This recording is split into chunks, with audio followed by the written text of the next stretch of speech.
They show you what happens in a car crash if you're on the Sun or Saturn or whatever, Jupiter, and but the Saturn, cool car, Yeah. green, mint green, and mostly mint is your team that you race with. Mostly mint. Mostly mint. I like that. No, Andy Cossick, welcome to the show, buddy. Hey, thanks. Glad to be here. Glad to join you guys tonight. We're glad to have you. We start every show with the same question, Andy. I'm not sure. Almost every show. Well, pretty much every show. Unless you're a multiple repeat offender. I mean, guest. We start with the same question, and so you're going to get it. If you haven't watched the show, this will be a surprise. If you have watched the show, you'll be like, I know it's coming. How did you get mixed up in this sport that we love? Well, I'll go back just a little bit. When I started, as soon as I was old enough to drive, man, I got a car. I wanted to drive, and my dad was always doing hobby drag racing, so I followed that. Did that for I don't know, about 2.5 decades, and I really kind of got bored with it. And then there was this video that my friend Dave showed me of this little 24-hour citrus race over at Nelson Ledges Road Course back in 2009. It was like the last 10 minutes. And I was watching that, and the guy's driving around in a Mazda Protege just making laps. I'm like, dude, we can totally do this. Yeah. And I was at that race.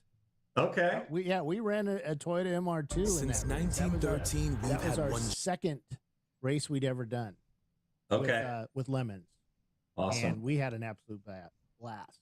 So yeah, well, and so that kind of filled a gap. I'd been watching a lot of my coworkers that would do they're training for 10Ks and half marathons and marathons and stuff. I'm like, this is an awesome challenge, but I don't want to run that much. I don't want to put in all that practice, but I could let's see if we can do a 24-hour race with a car. That sounds like an interesting challenge. That and so sounds like fun. That and that little video is kind of what really got this all the ball rolling on this. That's pretty good. And you started racing. Did you start in Lemons? Did you start in Lemons or did you start in ChampCar? I couldn't bring myself to race in Lemons, so I started in ChampCar. Okay. Well, there was a Saturn in Lemons that was all done up like a Saturn V. That's why I thought you guys had been there previously, or did you buy their car? No, actually, back at the early days of ChampCar, they were encouraging us to to do some type of art or theme to the car. Yeah. So we decided that the car would be the Saturn V rocket, and we chose number 5 and had my daughter paint the Saturn on the hood, the rocket on the hood. Might have been it. And that's how it all got started. So there was another Saturn that was running. I don't remember if it was in that race or the Lemons race, but it was done up like the Batmobile. Yeah, I do remember that one. I remember that one. So that might have been the Lemons one. Right. Yeah. Right. So yeah, we hopped into that race in 2011, and we were all completely green. So go back. Why did you choose a Saturn? Well, it ties into that prior comment, right? We're all green. There's like 5 of us. None of us have done a lap of door-to-door racing anywhere. And we're like, okay, it's a 24-hour race. It's going to be in October. It's going to be raining at night. Do you want a front-wheel drive car or do you want a rear-wheel drive car? And we all kind of thought, we'd be better off in those situations if we want to survive this with a front-wheel drive car. So that narrowed the field down. Of course, nobody had been, nobody was like, oh, I got all this experience. You want rear-wheel drive, whatever. And so then we started looking at all different kinds of cars and saying, what are the requirements? We wanted one with a 5-speed, a dual overhead cam, and independent rear suspension. And the Saturn fit that bill. So there was a Ford Escort that somebody was running that we also looked at, but we ended up passing on that one. That, I think, made the rounds in Lemons as well. It was the guys that used to have the LTD named after the battleships. Oh, the Enterprise. Yes, the Enterprise. Yeah. So and they were moving on from that car, but at the end of the day, I'm a GM guy pretty much through and through. So that kind of helped nudge it in that direction. So and we found this car already with a roll cage in it. The guy had set it up to run ITEA, SCCA, so it was a good jump start. So the Saturn has the plastic body, right? Yes, it does. That's So correct. what problems does that bring when you have coming togethers? Well, it's funny you say that because it's actually the reverse. It's one of the positives for this car is It you can bends. take a door rub or a Yeah. fender rub and it just bounces right back. If you hit it too hard, you will crack the plastic. But at the end of the day, you can either get another fender because they bolt on and off, or another door panel, or you can just, what I've done is just put some metal back there and rivet it back together, and just you see a few rivets on there and just keep going. Yeah. So we can usually get through the races with duct tape, Sure. But in between, that's how you patch it up. So Nice. It's actually a lot easier. The car looks has a lot less patina on it than a regular sheet metal car. If you're not into replacing the quarters all the time. Sure. So what the under the hood on that Saturn? What's the power plant? Well, Saturn made their own 1.9 liter dual overhead cam inline 4. Okay. It's a whopping 124 horsepower. Woo. So from the factory, baby. So, but one of they're early on, they were pretty performance oriented. The early Saturns came with a factory 4-into-2 header, which helped a lot, and it also had an adjustable fuel pressure regulator from the factory, which is something we'll leverage later on. I know, crazy stuff. Wow. So Why was that standard? Why would they put an adjustable one on there? I don't know the answer to that. That's crazy. That's awesome. It was. Crazy. It was. Well, it helped us overcome one early on, before ECUs were free. The Saturn factory ECU was really rich. Right. And so, you're trying to go 2 hours on a tank in ChampCar. So what we did was we just turned the pressure down a little bit to get that air fuel ratio closer to 12 at wide open and the high RPMs, and suddenly you're saving fuel. And going faster. Yeah. Oh, yeah. Absolutely. Yeah. Toyota does the same thing. They make them super rich, and it makes them last 400,000 miles. Right. But it's just you tune that fuel pressure, and boom, I don't want to say how much horsepower, but it's a considerable amount of horsepower. Sure. No, it helped, and that was one of the this process of learning how to race here. That was part of the evolution of it, and what was one of the things that I wasn't really thinking about when I first hopped into this. Like I built cars to drag race, and I watched some videos and learned some things. Man, we thought we knew what we were doing when we showed up that first race. Yeah. So, but you quickly find out that you don't know much of anything. Right. Absolutely. Yeah, we ran out of wheel bearings in the first race. So very nice. Nice. We had to wait for the parts store to open at 9 on a 24-hour race. We were stopped for 6 or 7 hours as we were out of bearings. Wow. And so what was causing that? Do you know ultimately? Well, my best it was peening the hubs down. Okay, the hub material is a little bit malleable, and it would allow the bearing to wiggle in there. Oh. And it was because the suspension was bottoming out. Okay, we'd put these. Well, it came with some lowering springs. Okay, which were ultimately probably a little bit of a disservice, because we were bottoming out the suspension there, and so all the energy was transferring into that bearing, and then of course you get the hub, and so then you get the bearings hot, and the grease melts, and then the bearings are out on the back straight. So that was we fixed that problem the first time by going with some synthetic grease. Actually, the second year, I think somebody there at the track gave us a clue. Here, you need this grease, and so then we were buying Timken bearings and taking them apart and packing them with this super high temperature grease. And was it Neo? yes, Yes. Did I give you that? No, there was a bunch of. You might have. Yeah, I don't because remember. we discovered that fairly early. I had been reading some stories about IndyCar bearings and how they were getting a lot of I forget what they call it, tracking, whatever. The bearing leaves a small little gap of grease, and the next bearing comes in, and there's nothing for it, no grease there. Yeah, okay. And the Neo would quickly close up as soon as the ball went through it. Okay. Or bearing went through it. So we stopped our wheel bearing issues when we went to Neo. It's a tub that's massively expensive compared to the stuff you buy at the store, Sure. Even Redline. But once we went to the Neo, our Timkins or anything else we use, completely issues went away.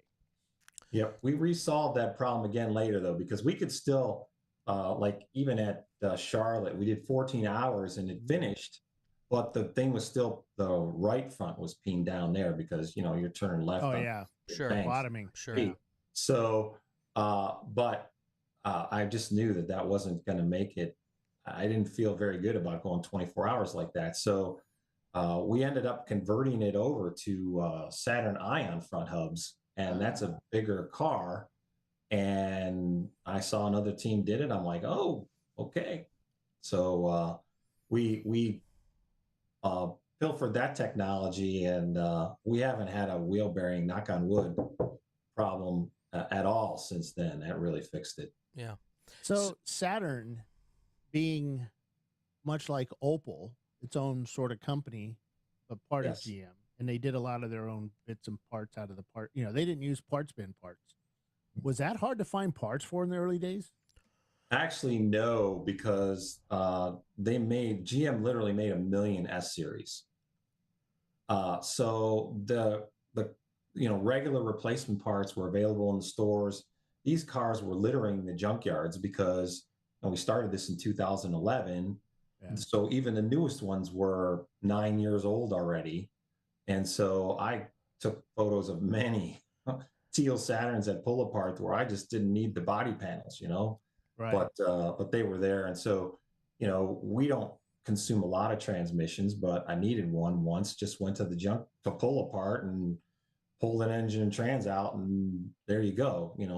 Now they had two transmissions with that series of car, the first series. So you had one with a short, the short ratio, close ratio gearbox, right, and one built for more miles per gallon. And people would mix and match parts too. Would you kind of play that game or? Well, I had never figured out. I've been into multiple Saturn transmissions, but I never figured out how to change the lower gears. But I did at one point experiment with one of the MP2, which is the single overhead cam, the more mileage oriented one, putting the fifth gear from the MP3 on there so that you'd have a much shorter jump from fourth to fifth. But what I learned is that you'd never get to fifth, at least. I mean, maybe if I took it to Road America, or if we did Charlotte again, where you're without the chicane and the back straight, you might get enough speed to do it, but otherwise you just wouldn't make it there. So I have that transmission still. It's the spare. Yeah. Are any problems now getting parts? Obviously, Saturns haven't been made since when? Yeah, not 2001 or 2, I think was the last year they made those. So they were out for 25 years. So they actually shut the doors at 25 years. Huh. I was reading the wiki. Yeah.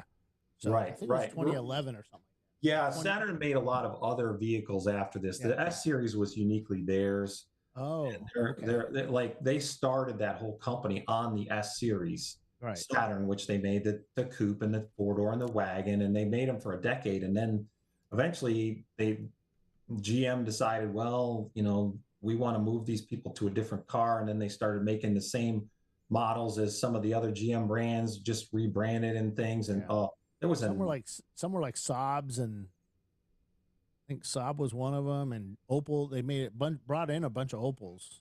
There may have been one other one, the L series, I think, that came after the S series that was unique to Saturn. But after that, it started being all the same, and eventually it didn't differentiate itself anymore. Right. I get a lot of people who come up to me and they go, "Oh yeah, I had a Saturn," because they were very popular Very inexpensive car. It was like a club with all the people that owned Saturns back in the 90s. So Well, they were raced big oh, yeah. time everywhere, showroom Yeah. stock and Mhm. just everywhere.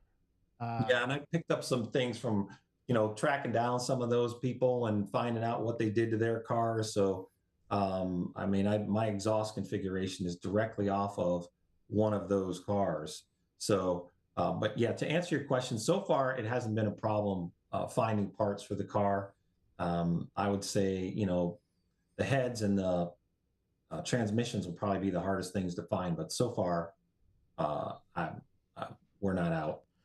Yeah, I mean, I would think with all of the cars that they made and the fact that the bodies are plastic, they lasted probably longer than most cars.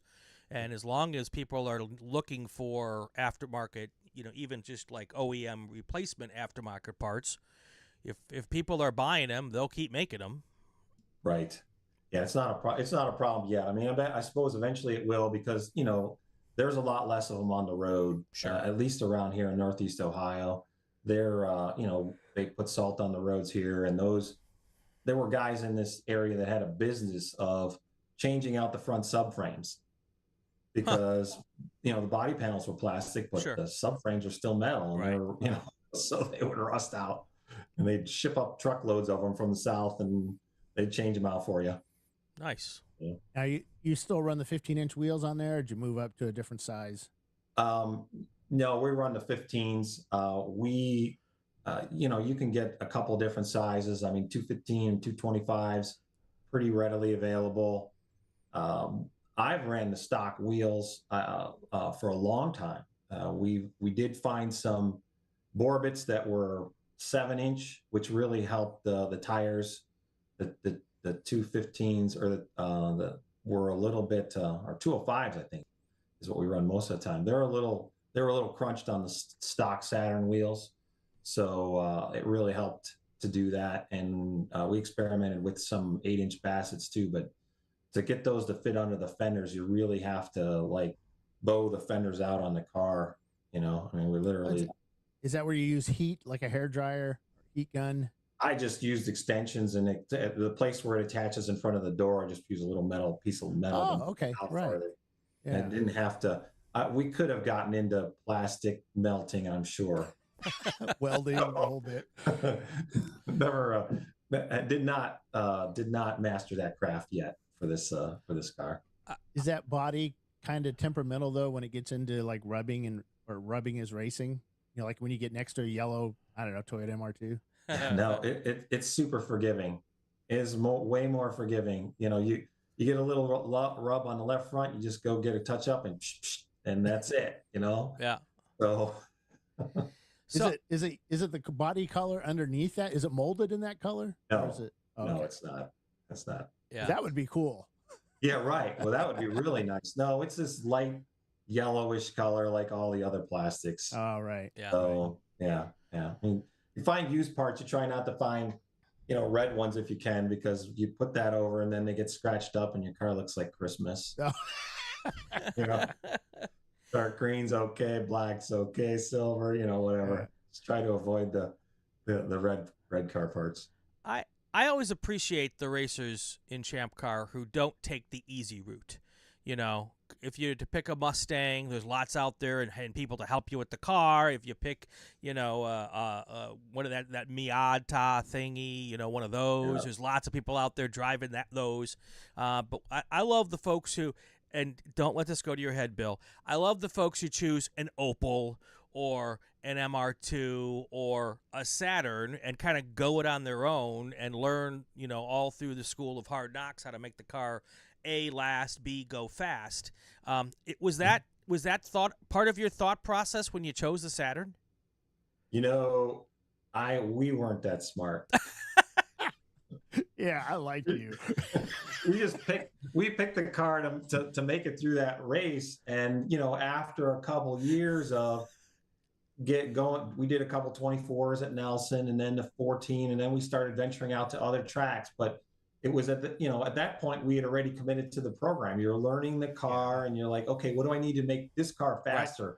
Instead of sticking your head up, looking around, and going, dude, if you started with an E30, Yeah. you probably would have had a much easier path getting fast. But by the time we'd started figuring out this car, like one of my buddies was on the team and he decided that he wanted an E30 and he went out and got one and we raced. Matter of fact, we did in 2016, I think it was, we did the Mid-Ohio race, the Monday race. And we drove each other's cars. That was kind of fun. Yeah. But I finished, the Saturn finished 5th and he finished 6th. And within fast lap of the day, we were within a few tenths. And that was me. What's that? That was my car, the fastest lap, I think. Yeah, well, between us two, right? I mean, between you two, yeah. Yeah, between you were in your own time zone, but between us, up until we weren't, and then you still beat us because we broke. Well, that's one our bank won, right? Yeah, I think that's one our bank won. Okay, yeah. Well, go back in the memory in the Wayback Machine, and in 2016, we were chasing you at Charlotte too. You guys were so far ahead. We had a 9-lap lead plus, you were wounded. and then we just started losing gears. Then it was like we started losing spark plug coils. Yeah, and it just like now. You drive a Saturn. I know the whole world's out there just laughing. Ah, they drive a Saturn. Right. What's behind you? What's behind me? What is behind you in that little case? Oh, yes. Okay. So he has a Saturn, but he has these. That's my trophy case right there. He's got trophies from that Saturn from ChampCar. Yep. It's got a couple of podium finishes at Charlotte. Chasing the mighty MR2 and those are E36. I'm telling you, I can't beat those BMWs. There's too many of them. But and then also in 2018, we finished 3rd overall in the 24 out at Nelson Ledges. So and there's I think about 5 class wins there. Right. The early ones were class A. But then, little odd story, our engine's 1.9 liters, which is right on the line. And eventually we had to bore the block out and it went to 1.92 and that moved us up to B class. So, and the funny story about that, at the time, there was nobody in B class. So that was even better. So I know, it was a gift. Yeah. So one of the really cool things that I like about Most Bent Racing is it's just not you and a bunch of friends. It's you and your family that do this. This is a family operation. Like your kids are involved. Your daughter's racing. Your daughter's putting the car on its roof. Yeah. I got a picture during a practice weekend a bunch of years ago. And you were talking about how your daughter was going to go out and drive the car for the first time. And the next picture I get is the car upside down. Oops. At Nelson Ledges, and I'm thinking, oh my God. But it was okay. She was okay. Oh yeah, absolutely. It was she's learning to drive. Actually, I'll tell a little bit of the story and we'll work our way up to that. It has been a family thing, and that really got started in 2013. Okay. In 2011 and 2012, I actually had to leave the track to go coach my son's soccer team. So it was like, half an hour or 40 minutes away. And it was just weird how that came together. But then in 2013, they came to the track. And so for the first time, I'm making laps and my kids are reading off lap times. I'm like, this is really cool. Yeah. And so, obviously I got a lot of passion for this and it rubbed off on them. So, my daughter turned 16. We're like, what do you want for your birthday? She's like, I want my helmet and my fire suit. That's awesome. So, and how was mom with that? Both of them learned to drive stick shift on the street in this car. Oh, wow. So, with the numbers. I mean, we're driving around neighborhoods and stuff, Yeah. So, because it was the only stick shift car we really had at the time. Right. And so that's how they learned to drive. And so during her process of learning, we started with an automatic car. We had a Chevy Impala police car that she took the first couple times. But then after that, it's like, okay, it's time for you to start, taking the stick shift car on the track. And it was also my son's first track day, and also I might have been the very first time anyone ran on a new pavement at Nelson Legends. Yeah, that's right. That Yep, came in it was. 2017. Yeah. But so what you don't know about that story, or maybe you don't know, is that the reason I wasn't in the car with her at the time this happened, there was a driving instructor with her, was that my son had gone off at Oak Tree, and we were checking over the car to make sure that it was okay before he would take his car, before he went back out again. So there was a very short time where, the daughter's like, you just ran into the tire barrier. Oh yeah. Until 20 minutes later that she slid the thing. She had the same experience that many people do with front wheel drive cars early on when you're pushing them.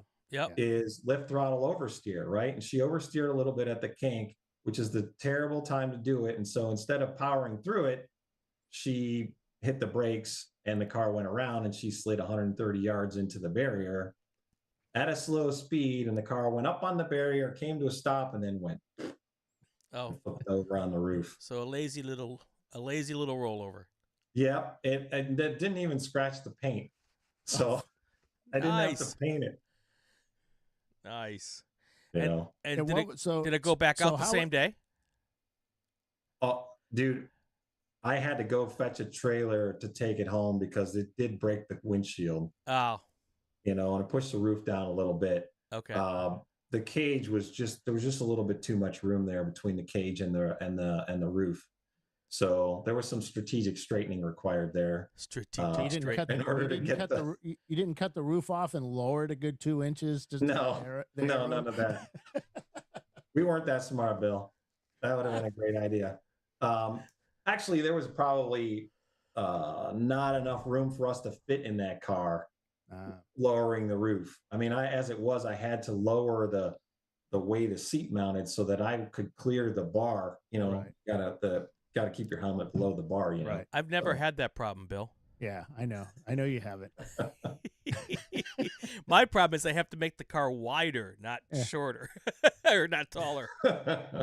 So what was that ride like home with the two kids? One puts one off into tire barriers, one puts it on top of the tire barriers.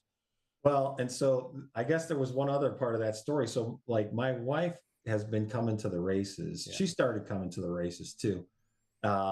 And she was there, and she was standing in the observation tower. So she watched this whole thing happen. And I thought, I am afraid that this might be the last day that we get to do this. But, Rachel hopped out of the car. She was fine. She was like worried I was going to be super pissed, but she was fine. And the instructor was fine. Nobody was hurt or anything. So we ended up taking my son's cracked up car. I mean, those were the only two cars we drove. So his car was the car we drove home. Oh, okay. So, but I don't think there was any, there wasn't too much, maybe a little bit of, back talk or trash talk from the son, but nothing. Yeah. It didn't continue. I mean, your daughter turned out to be a pretty darn good driver. She your son is too. Yeah. She can wheel the car pretty good. And I think, at the beginning, I learned pretty early on that I'm a bad passenger. Okay. Because she was out there pushing the car and it was freaking me out. This was the Impala. And I'm like, this girl has no fear, which is awesome, but then when those things happen, it brings you down to earth a little bit. So she can handle the race car. She needs a little bit more time to really get the pace good though. But she knows how to handle the race car. And she got her chance to, in the last time we raced at Nelson in 2021, she got a chance to put in a couple stints in real life. The first day was that driving rain day, and the practice too. There was so much water, so she got baptism by fire, or I don't know. Yeah, storm, I guess that was good. That's a good learning experience. Ask my son. Your daughter probably had a better time. Yeah, yep. She also, I mean, you know this, Bill. She spent a lot of time crew chiefing Oh before yeah. it started. So she's very organized, and I'm like, man, this is going to be a great thing for you to put on your resume. Yeah. And she did, and she ended up working at Penske was her first job, and of Oh course, wow. every place she goes, they're all super interested in hearing about her experience with Sure. the car. So it's pretty cool. So what's next up for Team Mint race wise? Most mint. Most Mint. Most mint. Well, that's a. I knew that question was coming. I had to think. I've started building a C4. Okay. That's what I heard. And Oh. I'm going to tell you, it's about 60% done. Okay. Yeah. But I probably thought it was 60% done 2 years ago. Also, so Let's see. So is it us mid packers? 60% is a done car. Yeah. Well, that's going to say, which 60% is done? Is it 60% done enough that can actually go on the racetrack? Or is the 60% that's done doesn't include the stuff that you need to actually go on the racetrack? Well, it's drivable, and it's got a lot of the, I've added all of the heavy duty cooling stuff up front. I still have an AccuSump to install. I still have to finish the roll cage. It's got a mule engine in it right now, so it's really not very fast. And it has done one track day just to help uncover, some of the weak spots in it. And so I've addressed all that stuff, but there's a lot more work to do before this is going to be ready to go on the track. So I'm also kind of thinking that, at this point, I feel like it might be time to pass the torch along a little bit. And my son has expressed some interest in the Saturn. So I'm pretty sure that he's going to end up with it. I really would like to be able to get into an event where both of them and me get to drive the same car, Yeah. at least one time. So for me, I've been doing a little bit of crew chiefing.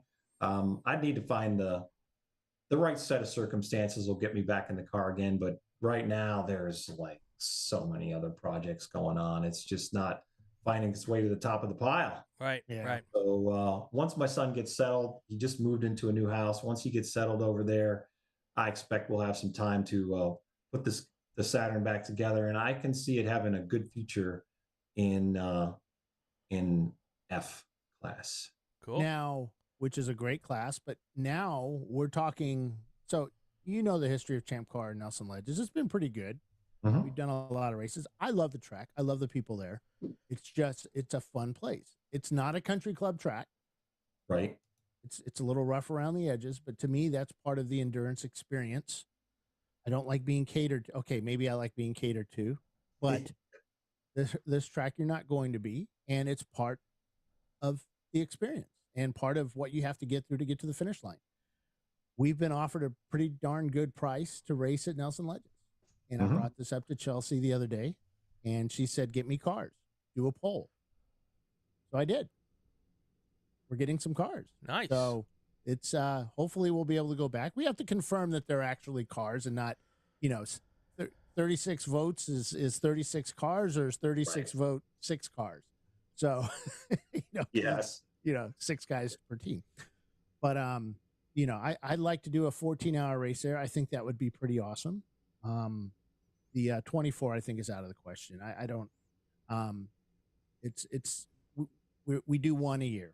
Yeah, sure. Because it's really tough on our staff. And right now we're down some staff. So, getting people trained in time. So, but yeah, it's up now. I'm telling it's 41 votes for a race now. So that's good. Awesome. Yeah. And I think 5 of those cars are John Wittenauer's, right, John? But tell us a little about Nelson Ledges from your point of view, because this is your local track.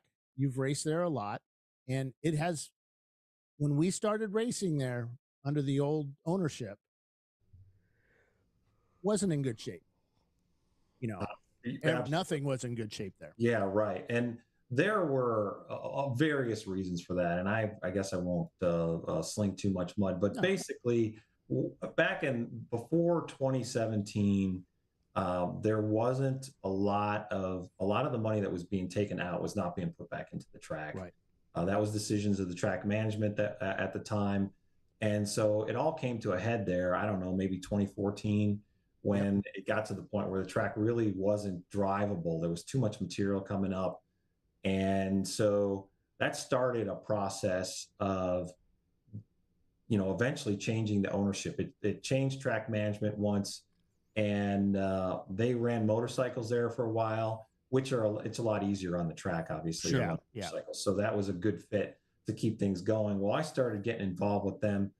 I started at Nelson Ledges, and we've done, I think, was it like 6 of our 14 race weekends have been there, and there wasn't any ChampCar races there from 2014 through 17. Right. Yeah, they So didn't do any.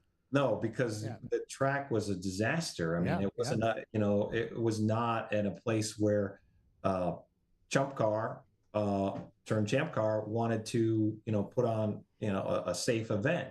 So, but the current ownership came in there, and I mean, it made a big statement in 2017 when they put down new pavement. Yep. They've done a lot of things to improve this track, and I've been involved multiple steps of the way. I mean, I was there at, before the current ownership showed up, helping clean up the track. I mean, literally just getting rid of all of the old buildings and trash that had been laying around, trying to clean the place up so that, they could have a foundation for building something better. And so they've been busy there a little at a time, but we got rid of all the blue guardrails in the pits. So now, there's a Jersey barrier there. So if somebody comes in there, they're not just going to go right through the rail. And the pavement quality there is a lot better. There's a lot more paved areas. They've redone the buildings. The tech shed actually fell over, I believe. Yeah. So they got a nice new shed there, and they're working their way through so many different things. I've talked with the track ownership or management, I should say, more often than ownership. Although I both know them, Brian and Fred. Yep. And so, they're sharing with me some of the challenges that they're going through. I mean, I watched the story of how VIR got reborn, and how easy it was for them with the local jurisdictions to tell them to just go ahead and do what you want, and it's not quite that easy here. And, you have, I don't know, very many tires there, and it's not easy to just, do what you want with them. The EPA has something to say about that. So they're spending part of the reason it's taking so long is they're spending a lot of time working on these things, trying to get those so that they can do something more state of the art in terms of that. But the renaissance of the track is real. They've got activities going on there every week, multiple days per week.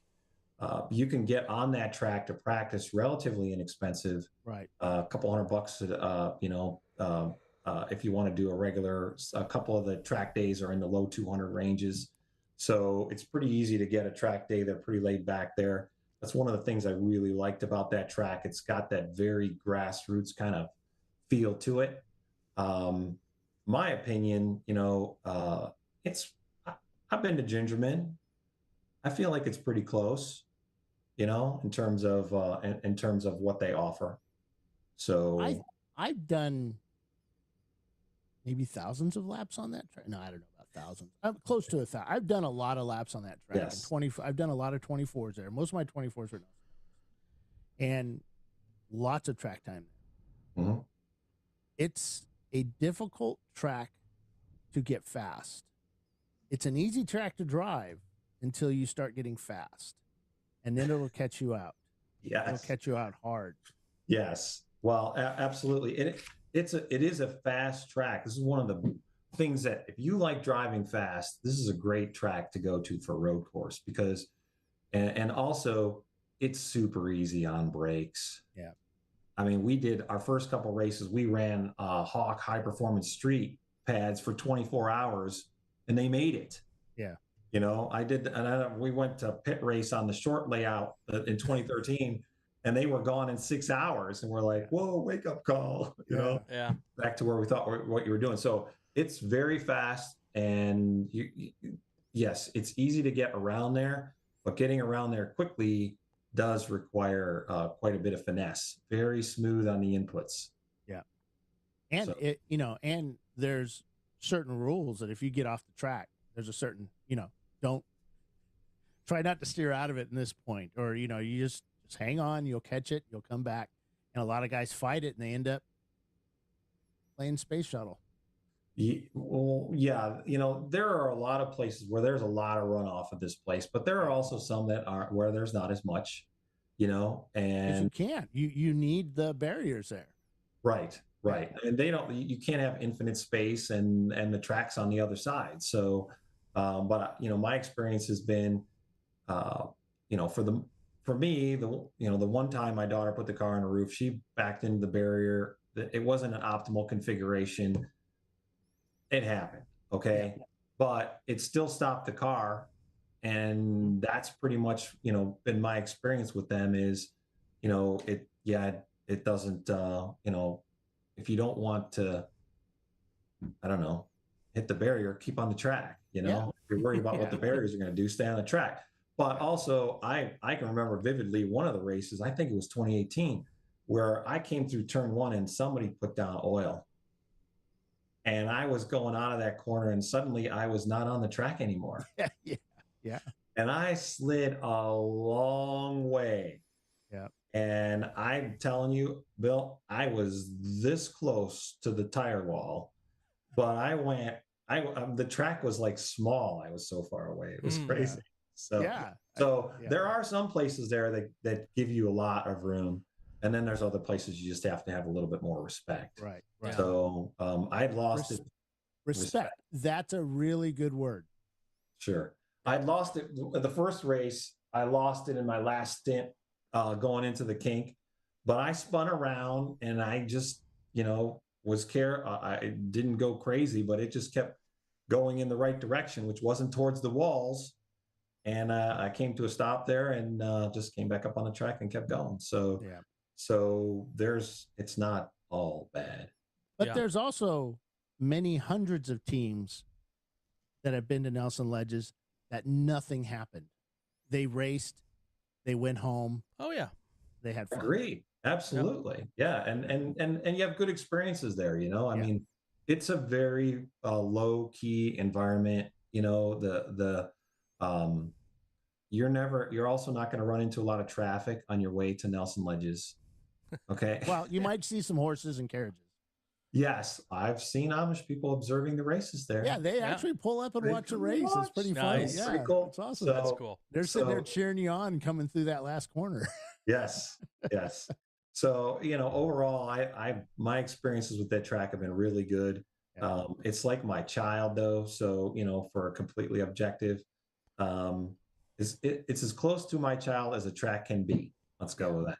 There you go. I always have a soft spot in my heart for that place. I really enjoy the place. And, with all the improvements they've done there, really putting the fresh pavement, putting in all of the candy stripes, so that you have some curbing in places has really helped improve the driving experience. And, oh, by the way, if you want to race in the wet, it has good wet grip there. It has really good wet grip. No matter how much rain is on it. Right. So unlike some tracks, it's scary. It really has good wet grip, and I've been at places where it's a skating match. Yeah, Sebring. Sebring, okay. Yeah. Well, Mid Ohio is what came to my mind. Oh yeah, Mid Ohio too. Yes. On the groove, there is a definite wet groove there because the dry groove is super slick. Yeah, so Mike Helm told me, "Hey, take it on the inside there." I said, "Dude, there's no tire stripes down there from guys driving on. There's no way in hell I'm going down there because I'm barely hanging on out here." No, trust me. Nope. We're going where everybody else is going. So it's a good. So the track season now, they're really keeping up on it. As far as I'm concerned, it's in solid racing shape. So and the grip is good. Cool. You know? Cool. So Anybody? the other point that people have is that the toilets suck there, and I'm thinking, I'm there to race, not sit on a toilet. So There's the last several races they brought in a separate like trailer. We're not talking about porta pots here. We're talking about a trailer. You walk up into it, Yeah. like this is the poshest I don't know. thing I've ever seen. So between that and the stuff's functional. I don't know what to say. Well, you know what the internet is. 15 years ago, my father's uncle's brother's sister's cousin's friend, boyfriend, girlfriend raced there, and in 1932 it was really sucky. So it's like and to be fair, when we cleaned up that place, there were probably about 4 or 5 outhouses that were straight up outhouses that we took down. I mean, they're gone. Okay, so what's there now? Okay, it's not state of the art. It's not brand new, but again, it's a kind of thing where you've got, how do I say this? You've got rules you have to follow. Oh yeah. Before you can't just tear up the whole thing and build a new one. You gotta meet all the there's grandfathering existing stuff in, and that's going to be some challenges for them to overcome. But you also remember that ChampCar brings its own high tech stuff, so we add high tech to the track. Dude. We have flagtronics, we have lighting, so it's we won't lose you out in the forest anymore. Actually, they cut down all the trees in the forest, which I think sucks. I liked having that forest over by Oak Tree. I did, because it made it blind. Yeah. You were going in there relying on that corner worker. The first few years we were there, it was dark, and it reminded me very much of being out at VIR at night. Yeah. Very dark out there. And so, but then they started bringing in a bunch of lighting. Yeah, we had the lights. Yeah. Yeah. And it got to the point where our laps were faster at night because the air was cooler. Yep. And you could see just as well as you could during the day. So at least I could pick up all the braking points and everything like that. So you could seriously haul the mail there. I mean, one of my all-time favorite stints was a night stint over there at Nelson. Well, let me finish it up on this. Let me promise everybody that we're bringing back lights to night racing. They kind of disappeared for a few years, but we're bringing them back. Awesome. Chelsea likes the lights, and our corner workers like the lights. So, well, Andy, thank you very much for joining us. Sure. And we will see you at the track, either in a mostly green Saturn, or is it going to be a green Corvette? Or no, a red Corvette's red. There we go. Like the Saturn, teal was the thing for Saturns in the early 90s. Yep. Yeah. And red was the thing for Corvettes. So I'm going with the color the car came with. I really hope to see ChampCar out at Nelson next year. I'd love to see everybody out there. Looking forward to that event. And it was great to chat with you guys. Yep. And Fred says, great job. There you go. All right. Thanks, Fred. Andy Cossick, thank you so much for being with us. We'll be back in just a second with some news and notes. Don't go anywhere. ChampCar is an endurance road racing grassroots motorsports series. The idea of ChampCar is you can get a bunch of buddies together and on a budget go to these premier racetracks all over the United States and up into Canada and get maximum track time. Josh here, Wasting Money Racing. The things that really draw us to ChampCar that we love is that the series is a little bit more serious than the other entry-level endurance racing series, and the series as a whole is like a big family, and everybody is always willing to help each other in any dire situation that you may have. The rulebook is intentionally kept small to make it simple for everybody to go racing, and yet control costs for the competitors. For sure, one of the most exciting things for me with ChampCar was that I get to race on all these amazing racetracks, and it's super easy. No licensing, no special qualifications. All you need is your driver's license, your gear, your membership. Rent yourself some seat time, and you can go racing this weekend.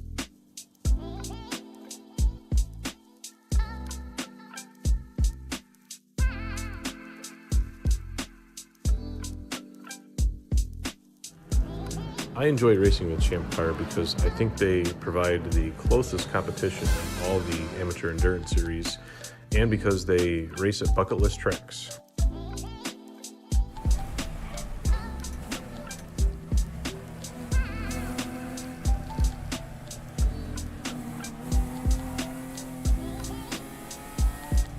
Hi, this is Rick Brazar from Savannah, Georgia, RPM AutoWorks Racing and Apex Predators Racing Team. What I like about ChampCar Endurance Series is the opportunity it gives an old guy like myself to get back into some competitive door-to-door racing with a modest budget. You can put together a really nice car for not a lot of money, and it's a lot of fun to go out there and mix it up with some top-notch drivers. I enjoy the camaraderie, I enjoy the friendship, and I enjoy the program that ChampCar Endurance Series has put together.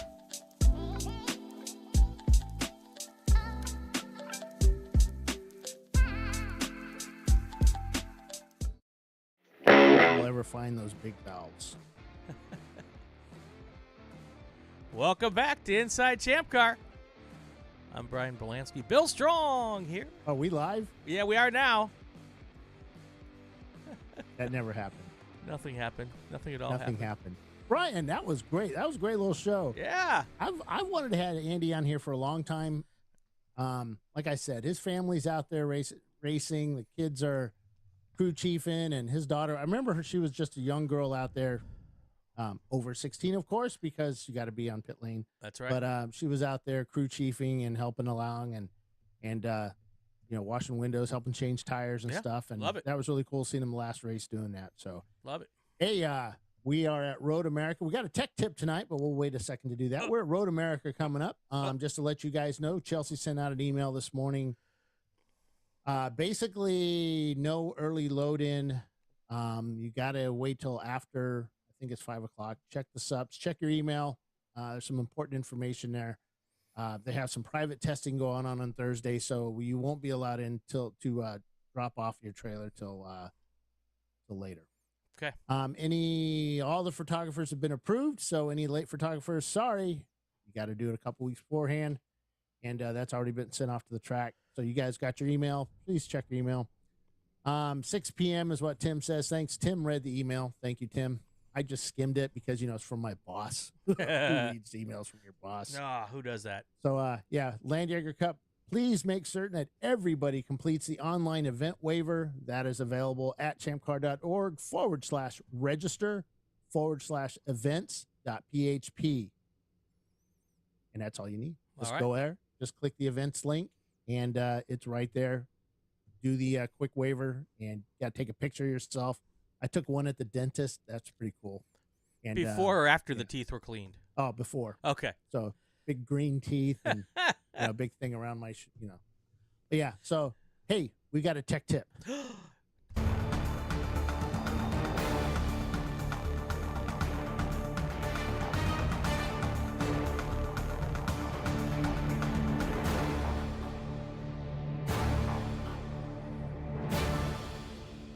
Tech tip time.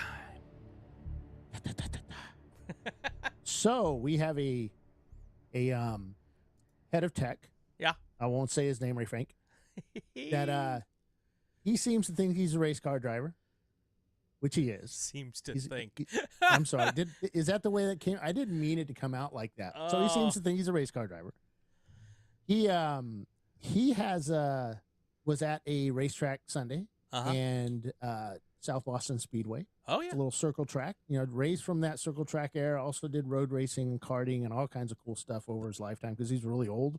The home tracks of Wendell Scott, Denny Hamlin, the Burtons, Ward, and a whole bunch of other people that most road racers have never heard of. There you go. I don't know, but yeah. All right, so continue. Ray was there, and he's got a lot of friends. Ray's kind of famous in the circle famous track Ray era. Famous Ray. He painted a lot of cars, did a lot of body work on cars. Okay. Worked on cars. Got asked by Richard Petty to come work for him, and by who? Ray was like, no. Some guy named Petty. What? And he turned him down? Yeah. Ray tells a story like, he's all excited. And you're like, all right. Then he said, well, then he learned later on that he asked every body shop guy to come work for him. So, which I still cracks me up. You can leave that part of the story out. Yeah. But Ray is really good body guy. Yeah. And paint body guy, I should say. He better be, because And he's a really good race car driver too. But I don't want to say that in front of him because he'll won't let me live that down. But he hops in the car and promises the owner, the owner's like, "Oh, go out there and have fun," and he's like, "Man, I'm just going to take it easy. I can't do it in Ray's accent, but I'm going to take it easy. I'm not going to do anything stupid." And so he goes out and he's getting used to the car, going around the track, and I think it's like quarter mile track, something like that. Yeah, something like that. And he's going around it, and then all of a sudden he gets hit.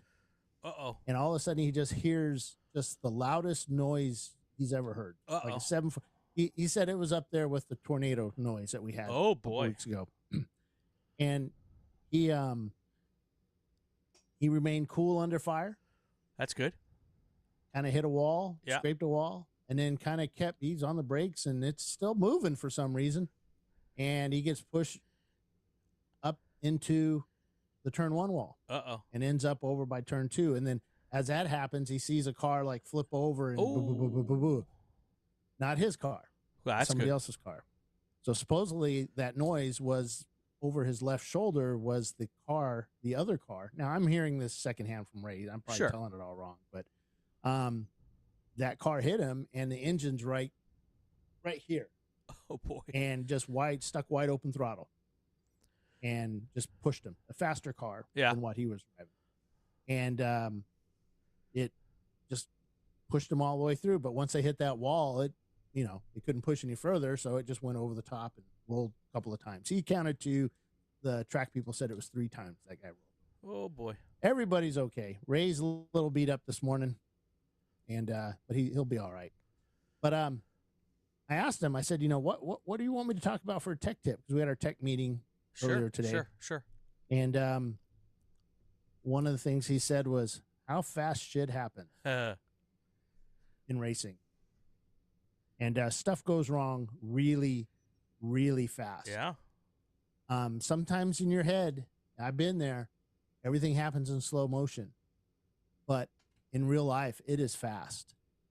And, when you're under that pressure to save the car, you're under that pressure trying to figure out what's going on around you and what your next step is going to be. And this goes back to our little tornado story. It's just like we're trying to figure out what was our next step. What Right. happens if this car flips over? What happens if we do this? What happens if I hit that? And you've got to, as a race car driver or even the crew, you guys have to be able to work under pressure Right. and think about what's the next step? Right. What do I do? And sometimes this stuff happens so fast that you don't have time to really think about it. So it Right. needs to be instinctual. You need to know to shut that power off, to shut the to pull the fire bottle in case you see flames or smoke or somebody's yelling, pull the pin. And you have to have those, as Tim puts it, you have to have that plan, or John puts it, you have to have that plan B too. Yeah. What if I pull that fire bottle and the whole T handle comes off of my hand? What the hell do I do? Right. What's the next step? And what's key to that, Bill, is sitting in the car, in the garage, at home, with all your stuff on. Yeah. And thinking to yourself, okay, if I'm upside down, because, when you're sitting in a car, you can lean a little bit, even with your belts on. Can I do that if I'm upside down? Maybe, maybe not. Right. What happens if the car stops with the driver's side door and window up against stuff? Can I get out that other door? Yeah. Are there bars? Is there? But if you the time to think about that is not when their door is stuffed up against a tire wall. Yeah. It's when you're sitting at home in the garage, and you should you're in ChampCar, it's even more difficult because you've got arrive and drive drivers who may have never sat in that car before. So you really got to think about that stuff. And that's another thing that I actually wrote down in my notes is that there's so many teams now today. Now I'm from old ChampCar days where it was a bunch of friends, Right. for the most part, that put together a car and went racing. Now we have an influx of arrive and drive teams, and I don't want to talk bad about arrive and drive teams because they are supporting ChampCar sure. to the fullest now. And thank you very much, arrive and drive teams. But you have drivers that are coming in, and they'll show up on Saturday morning, like right before the race, and never have seen the car before. Right. One of the things, and we've talked about this, I think last year, one of the things I did was I put together a visual instruction sheet for my drivers. Right. When we first started our racing, because I had a core group of drivers, but every now and then Troy and I would switch drivers, and he had his car set up the Troy way. Right. And Bill had mine set up the Bill way. Right. So they were always a little different. But we had pictures with labels with little arrows pointing down, like this is the off switch, this is the on switch, this is the T thing you pull in case, but only pull it if the car's on fire. Now you can do a video. Fear for your life. Yeah. Now you can do videos because we only had paper back then. Right. Did you even have but that? You can do video. Yeah, you can do that kind of stuff. You weren't writing on stone tablets? Yeah, no. Okay. No. It was, mimeograph. Mimeograph. But yeah, so just basically, yeah. but basically show them where everything is on that car, where the spark plugs are, where everything is. I mean, hell, we even we do a printout of the wiring, where the hose diagrams where everything goes, with a wiring diagram where everything goes in the engine bay. In the dashboard, I have I printed out on the postage stickers that you put on you print out for UPS. I print them out on that, just put them on a door, put them on the hoods and stuff like that. But you can also do that with color coding of all your buttons and switches and stuff. But to show these guys over and over again, give them at least a lead in as to what they're doing, because pressing buttons is easy to do when you're sitting there with no helmet on in the car. But when you're under pressure, you've got stuff happening all around you, and you need to get out of that car now. Right. You need to know what to do. You need to know the process. And two other things I'd say is, if you can color code all of your buttons to be pressed, and then make sure that the crew chief knows the colors, so that if you have that opportunity to say, "Hey, Bill, hit the blue button, pull the red handle," because sometimes the driver's not thinking straight at that point in time. No, it's there's a lot going on. And the other thing I would suggest, and this is not going to be popular, but when you get that arrive and drive driver who shows up, who's never been in a car before, make them get in the car and then get out fast. Yeah. And be ready to turn arrive and drive driver away if they can't. Yeah. Because and that sucks. And you're going to lose your arrive and drive dollars, but it's better than getting somebody hurt. The other thing is, if you don't fit in the car, and I'm not pointing at you or me, but I've been in a car where it's tight. Well, I've hit something and it's like, And perfect example, Bill. I asked you a couple months ago. Can I? Because you're taking the Opel to New Year's. I was, but yeah. Well, you were going to go to the New Year's at Sebring with it, right? Yeah. And I said, Bill, can I fit in your car? And you flat out told me no. You know, and that's fine. I respect you more for that than trying to get me to come down and trying to squeeze me in a car I don't belong in. Yeah. I mean, I have a hard time in it. So it's right. I had a driver that was bigger than me, and though he won't say that, and I'm sorry, but he was a little bigger than me. Yeah. And older, and he could not get out of my car. And there's a great video of it. He could not get out of it because everybody on pit lane was recording my car on fire, sitting during a red flag. Not my red flag, it was somebody else's red flag, and I caught on fire during a red flag. But it's those little things that can happen so fast, and you need to be able to get out of that car. And all it was we failed to test our drivers. Right. Can you get out of the car? And when I was fixing the car and he was going, "Yeah, I can get out. Look, I can get out." I said, "Great, put your freaking helmet on and your Hans and your gloves and everything else you do, and buckle in." And then he had a hard time. He had to remember he had to duck his butt down and then tip his head and do that. The other thing that was mentioned, Andrew mentioned this, was your window net latch. I'm putting the window net on for the driver. I'm outside the car and I'm putting the window net latch on. Right. And some of those you can twist, it's a little bar or whatever, and you put it up in there, click, and it's facing outwards. Well, how's that going to help the driver if he needs to get out fast? Right. He's got to somehow reach, sometimes blind because smoke fills up those cars quick. That's right. And you need to face that little window net thing, your latch for the window net. You need to have it accessible to the driver. Yep. I like paint. I would put that neon pink tape over everything that a driver needed to touch in an emergency. Yep. It was an area that, after my wreck, I kind of said, yeah, we need to reassess some of this stuff. And I looked at how some other teams are doing it. But yeah, I was at Daytona once for the 24, and I was walking around for the day Friday through the garage, and it was one of the prototype teams were practicing with their drivers getting out of the car and doing driver changes. And one of the drivers, I don't remember who it was, took an old face shield and duct taped over the whole thing. Because he wanted to be able to get out of the car blind. And I thought that was genius. Yeah. And that was something they would do in Lemon. I remember somebody doing in Lemons, they would put a bag over their head. Well, let's not do that. Paper bag. Yeah. Let's not do Just that. get out of the car now. But yeah, no, I thought it was a great idea. One of the things that I talked to the tech about was I remember back in our Lemons days when, I don't know if they're still doing it, but you would have, when you went to tech, 'cause you had to go to tech every race. When you went to tech, you'd put a driver in, buckle them up, do whatever. And they didn't allow window nets. They thought that was dangerous for some odd reason. But don't go. You don't want to upset the Lemons. There's a lot of them. Yeah. But they would require you to belt the guy in, and then they do that. I just woke my wife up. She's going to be all pissed. Yeah. But they'd bang on the roof, and you had X amount of seconds to get out of the car. And if you couldn't do it, I think they gave you one more time, but you had to practice. You had to leave and come back and practice. Yeah.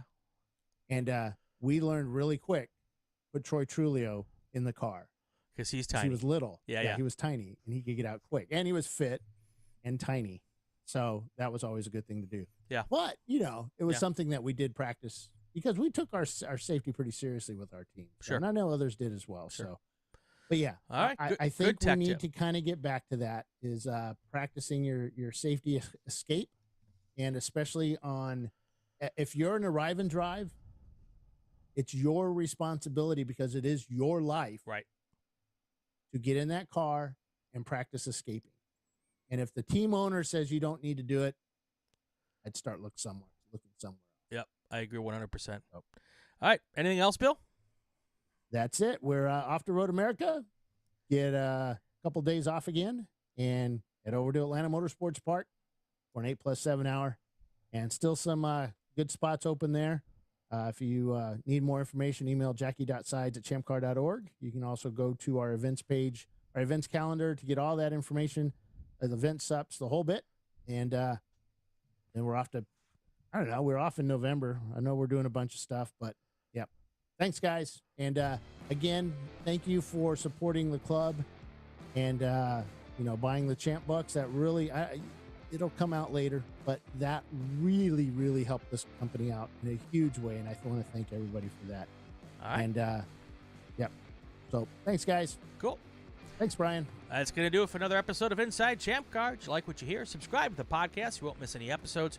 Share it on your social media channels. Comment on the ChampCar Facebook page. New episodes every Tuesday night live on the ChampCar Live video channel on YouTube and on Thursday mornings on the Racing Wire Podcast Network. He's Bill Strong. I'm Brian Bielanski. See you next week.